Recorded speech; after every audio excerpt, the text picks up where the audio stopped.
معمر القذافي كان هذا العلماء، هذا من ناخذ بالعلم هنا، العلم ناخذ فيه من عند هؤلاء العلماء.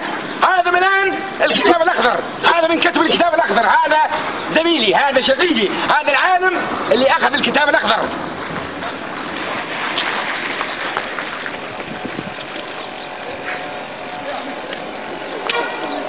الآن انظر إلى أمريكا، انظر إلى بريطانيا، انظر إلى العرب، انظر إلى الكتاب الأخضر.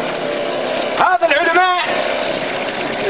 العلماء اللي ناخذ من عندهم في العلم وناخذ من عندهم في الحقيقة، وهم من كتب الكتاب الأخضر.